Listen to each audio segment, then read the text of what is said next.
أعوذ بالله من الشيطان الرجيم. بسم الله الرحمن الرحيم.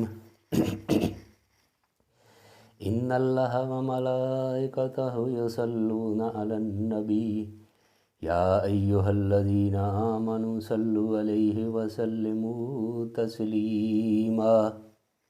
اللهم صل على سيدنا ومولانا محمد وعلى آل سيدنا مولانا محمد وبارک وسلم علیہ. محترم سامعین کرام، السلام علیکم ورحمۃ اللہ وبرکاتہ. میں انشاءاللہ باذن اللہ آپ خیریت سے ہوں گے. میں نے شان ابو بکر صدیق رضی اللہ تعالیٰ عنہ کے موضوع پہ شروع کیا ہوا ہے، تو آج بھی انشاءاللہ باذن اللہ شان ابو بکر صدیق رضی اللہ تعالیٰ عنہ کا ایک دو پہلو آپ کے سامنے پیش کروں گا. نبی پاک صلی اللہ تعالیٰ علیہ وآلہ وسلم اپنے ذاتی کام، چھوٹے چھوٹے کام بھی جو ہوتے وہ بھی ابو بکر صدیق رضی اللہ تعالیٰ عنہ کو آپ فرماتے کہ یہ کام کر رہے ہیں، یہ کام کر رہے ہیں. جو کام یعنی بچے بھی کر سکتے ہوں وہ بھی کام نبی پاک صلی اللہ علیہ وآلہ وسلم کی محبت تھی. آپ صلی اللہ علیہ وآلہ وسلم کی محبت تھی جناب ابو بکر صدیق رضی اللہ تعالیٰ عنہ سے. تو آپ فرماتے کہ ابو بکر یہ کام کر دو، یہ کام کر دو، فلاں کام کر دو. تو ایک دن نبی پاک صلی اللہ علیہ وآلہ وسلم نے فرمایا ابو بکر یہ انگوٹھی لے جاؤ اور اس کے اوپر اللہ کا نام لکھا لاؤ. یہ تفسیر کبیر میں امام فخر الدین رازی رحمۃ اللہ علیہ لے کر آئے ہوئے ہیں. سینکڑوں پہلے کے مفسر وہ لے کے آئے ہوئے ہیں. تفسیر کبیر میں امام فخر الدین رازی رحمۃ اللہ علیہ لے کر آئے ہوئے ہیں یہ واقعہ. تو آپ صلی اللہ علیہ وآلہ وسلم نے فرمایا ابو بکر یہ انگوٹھی لے جاؤ اور اس کے اوپر اللہ کا نام لکھوا کر لے آؤ. تو ابو بکر صدیق رضی اللہ تعالیٰ عنہ لے گئے. تو نام لکھنے والے سے کہا کہ اس کے اوپر نا اللہ کا نام لکھ دو. اس نے لکھنا شروع کر دیا. تو ابو بکر صدیق نے گوارا نہ کیا کہ اللہ کا نام ہو اور ساتھ نبی پاک صلی اللہ علیہ وآلہ وسلم کا نام نہ ہو. تو انہوں نے کہا یار ایسا کرنا کہ ساتھ محمد صلی اللہ علیہ وآلہ وسلم کا نام بھی لکھ دو. تو اس نے لکھ دیا. تو آپ لے کر واپس آ گئے. راستے میں آپ نے کئی بار انگوٹھی کے اوپر دیکھا کہ نام اللہ اور نبی پاک صلی اللہ علیہ وآلہ وسلم کا ہی لکھا ہوا ہے. تو آ کر نبی پاک صلی اللہ تعالیٰ علیہ وآلہ وسلم کی بارگاہ میں انگوٹھی پیش کی. تو نبی اکرم صلی اللہ علیہ وآلہ وسلم نے دیکھا کہ انگوٹھی کے اوپر 3 نام لکھے ہوئے ہیں. تو آپ نے ابو بکر سے فرمایا ابو بکر یار میں نے تو آپ کو کہا تھا کہ صرف اللہ کا نام لکھوا کر لاؤ، آپ نے 3 نام لکھوا دیے ہیں. تو ابو بکر کہنے لگے یا رسول اللہ ایک تو میں نے لکھوایا ہے، آپ کا نام تو میں نے لکھوایا ہے، تو تیسرا کوئی نام تو میں نے نہیں لکھوایا یا رسول اللہ. واللہ میں نے تو صرف آپ کا نام ساتھ لکھوایا ہے.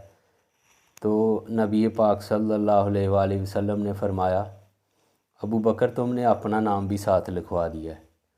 تو ابو بکر فرمانے لگے یا رسول اللہ واللہ میں نے نہیں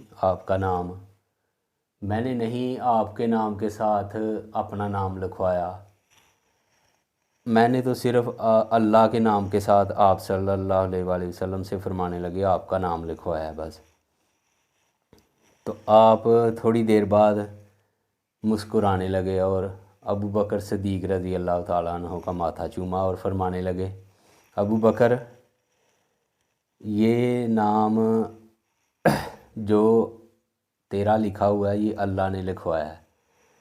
اللہ نے فرمایا کہ ابو بکر نہیں گوارا کرتا کہ نبی پاک اللہ کے نام کے ساتھ نبی پاک صلی اللہ علیہ وآلہ وسلم کا نام نہ ہو تو اللہ نے گوارا نہیں کیا، تو اللہ نے یہ نام لکھ دیا ہے، میرے نام نبی پاک صلی اللہ علیہ وآلہ وسلم کے نام کے ساتھ ابو بکر کا نام لکھ دیا ہے۔ یعنی اللہ نے گوارا نہیں کیا کہ میرے محبوب کے نام کے اللہ کے نام کے ساتھ ابو بکر نے نبی پاک صلی اللہ علیہ وآلہ وسلم کا نام لکھوایا ہے، تو ابو بکر نے گوارا نہیں کیا، تو اللہ نے گوارا نہیں کیا کہ میرے محبوب کے ساتھ اس کے یار ابو بکر صدیق کا نام نہ ہو، تو اللہ نے یہ لکھوا دیا ہے۔ تو اتنا مقام، اتنی شان تھی ابو بکر صدیق رضی اللہ تعالیٰ عنہ کی۔ ایک دفعہ ایک مجلس میں بیٹھے ہوئے تھے فجر کی نماز کے بعد، تو نبی پاک صلی اللہ علیہ وآلہ وسلم فرمانے لگے، صحابہ بتاؤ تم میں سے کسی نے آج روزہ رکھا ہے؟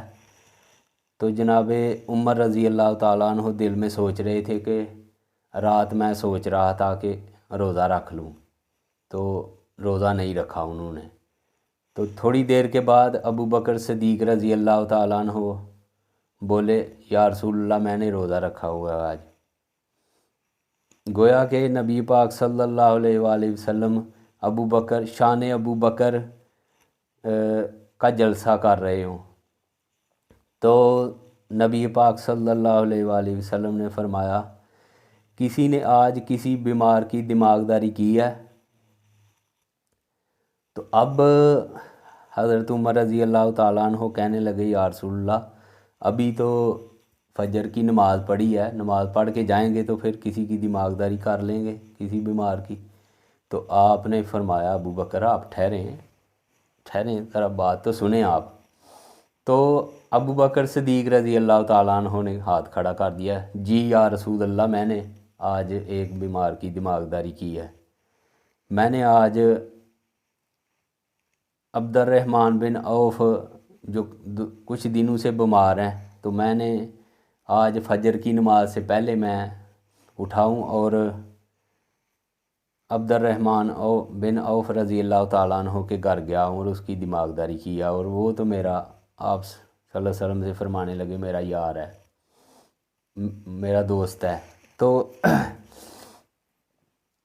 نبی پاک صلی اللہ علیہ وآلہ وسلم نے تیسری مرتبہ فرمایا، کیا آج کسی نے کسی مسکین کو، غریب کو کھانا کھلایا ہے؟ تو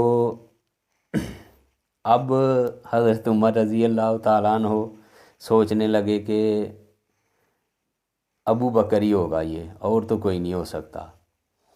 تو فرمانے لگے، میرے دل میں آیا کہ میں بتاؤں، جناب آپ بتائیں، آپ ہی جواب دیں، اور تو کوئی بھی نہیں ہے۔ تو جناب صدیق اکبر، حضرت سیدنا صدیق اکبر رضی اللہ تعالیٰ عنہ فرمانے لگے، ہاں یا رسول اللہ میں نے آج مسکین اور غریب کو کھانا کھلایا ہے۔ فرمانے لگے، یا رسول اللہ صلی اللہ علیہ وآلہ وسلم صبح میں اٹھاؤں تو میرا ایک چھوٹا بیٹا بھی اٹھ گیا ہے، اٹھ پڑا ہے، تو وہ ماں سے کہنے لگا، مجھے بھوک لگی ہوئی ہے، مجھے کھانا بنا دیں، مجھے روٹی بنا دیں۔ تو میری بیوی نے 2 روٹیاں پکائی تھی، تو جو ہی میں نماز کے لیے یا رسول اللہ باہر نکلا تو آگے دیکھا کہ ایک سائل کھڑا تھا، اس نے فرمایا، کچھ اللہ کے نام پہ دے دیں، کھانے کے لیے بھوک بہت لگی ہوئی ہے، میں کافی رات بھر میں نے کچھ نہیں کھایا، میں مسافر ہوں، تو میں چاہ رہا تھا کہ کسی کا دروازہ کھلے اور اس سے میں فریاد کروں، تو آپ کا ہی دروازہ سب سے پہلے کھلا ہے، تو کچھ کھانے کے لیے دے دیں۔ تو یا رسول اللہ 2 روٹیاں پکی ہوئی تھی، تو 1 روٹی میں نے اس مسکین کو دے دی ہے۔ گویا کہ نبی پاک صلی اللہ علیہ وآلہ وسلم بتانا چاہ رہے ہیں ابو بکر صدیق کی شان میں، جو ہے آپ تصور کر لیں کہ گویا کہ نبی پاک صلی اللہ علیہ وسلم شان ابو بکر کا جلسہ کر رہے ہوں۔ نبی پاک صلی اللہ علیہ وآلہ وسلم کا دنیا سے جانے کا، آپ دنیا سے تشریف لے گئے، تو ابو بکر رضی اللہ تعالیٰ عنہ کو بڑا صدمہ تھا، آپ کا بڑا غم تھا نبی پاک صلی اللہ علیہ وسلم کی جدائی کا۔ تو ایک دن آپ اکثر بیمار رہا کرتے، تو حضرت عمر رضی اللہ تعالیٰ عنہ فرمانے لگے حضرت آپ بیمار رہا کرتے ہیں تو میں کسی طبیب کو آپ کے لیے بلاتا ہوں اچھے سے۔ تو ابو بکر صدیق نہ مانتے، کافی دنوں سے عمر رضی اللہ تعالیٰ عنہ فرما رہے تھے، تو ابو بکر نے اجازت دے دی بلا لیں۔ تو انہوں نے ملک شام سے ایک طبیب بلا لیا۔ تو طبیب آیا تو انہوں نے آ کے حضرت ابو بکر صدیق رضی اللہ تعالیٰ عنہ کو چیک کیا، دیکھا تو کہنے لگے بیماری تو کوئی نہیں ہے، لیکن کوئی گہرا غم لگتا ہے انہیں کوئی گہری چوٹ آئی ہوئی ہے، انہیں کوئی بڑا صدمہ ہے۔ تو حضرت عمر رضی اللہ تعالیٰ عنہ فرمانے لگے اے امیر المومنین، فرمائیں آپ کو کیا غم ہے، آپ کو کیا صدمہ ہے؟ تو جناب صدیق اکبر رضی اللہ تعالیٰ عنہ فرمانے لگے پوچھ تو ایسے رہا ہے جیسے تجھے پتہ ہی نہیں ہے مجھے کس چیز کا غم ہے، مجھے کس چیز کا صدمہ ہے۔ اور یہ صدمہ تھا میرے نبی پاک کی جدائی کا، آپ کو برداشت نہیں ہو رہا، آپ اندر ہی اندر سے ختم ہوتے جا رہے تھے، آپ کی جدائی میں، آپ کی غم میں، آپ کی سے رہا نہیں جا رہا کائنات میں۔ یہ تھا صدیق اکبر رضی اللہ تعالیٰ عنہ کا نبی پاک سے محبت، یہ تھی نبی پاک سے محبت آپ کی جدائی میں۔ جناب صدیق اکبر رضی اللہ تعالیٰ عنہ زندگی گزارنی مشکل ہو گئی آپ کی، آپ ہر وقت غم میں نبی پاک کی صدمے میں رہا کرتے۔ ایک دن مسجد نبوی سے اٹھے اور جو مدینہ شریف سے راستہ ملک شام کی طرف جاتا ہے وہاں پہ چلنے لگے۔ تو صحابہ کرام عمر رضی اللہ تعالیٰ عنہ آپ کے ساتھ ہیں، امیر المومنین کے، تو چل رہے ہیں۔ تو صحابہ نے حضرت عمر رضی اللہ تعالیٰ عنہ نے پوچھا اے امیر المومنین آپ کدھر کو جا رہے ہیں؟ تو فرمانے لگے عمر مسئلہ یہ ہے کہ کافی دنوں سے نبی پاک صلی اللہ علیہ وسلم ایک مرتبہ نظر نہیں آئے، تو میں نے دیکھا کہ اسی راستے سے نبی پاک صلی اللہ علیہ وآلہ وسلم تشریف لا رہے تھے، تو میں سوچ رہا تھا آج بھی کہیں اسی راستے سے نبی پاک صلی اللہ علیہ وآلہ وسلم تشریف نہ لے ہیں۔ یہ ابو بکر رضی اللہ تعالیٰ عنہ کی نبی پاک صلی اللہ علیہ وآلہ وسلم سے محبت تھی۔ ارے یار میری ایک ہی گزارش ہے، میرا ایک ہی پیغام ہے آپ تک کہ آپ آتی اللہ و آتی رسول پہ آ جائیں، آپ نبی پاک صلی اللہ علیہ وسلم کی محبت میں آ جائیں، آپ نبی پاک صلی اللہ علیہ وآلہ وسلم کی محبت اپنا لیں، آتی اللہ و آتی رسول اپنا لیں، نبی پاک صلی اللہ علیہ وسلم کی سنت مبارکہ اپنا لیں، آپ نمازی بن جائیں، آپ نمازی۔ میری گزارش ہے کہ اللہ اور اس کے رسول کا میں آپ کو واسطہ دیتا ہوں، میں ایک فریاد کر رہا ہوں آپ کو، میں ایک سائل ہوں، میں آپ سے فریاد کر رہا ہوں کہ آپ اللہ را خدا را آپ نمازی بن جائیں۔ جو حضرات نمازیں نہیں پانچوں وقت کی نمازیں نہیں ادا کر رہے، میری گزارش ہے میں اللہ اور اس کے رسول کا واسطہ دیتا ہوں، اس سے بڑا واسطہ کوئی نہیں کہ نمازی بن جائیں۔ اللہ مجھے اور آپ کو جو میں نے کہا اس پہ مجھے اور آپ کو اللہ عمل کی توفیق عطا فرمائے، مجھے بھی پانچوں وقت نماز پڑھنے کی توفیق عطا فرمائے۔ وما علینا الا البلاغ المبین۔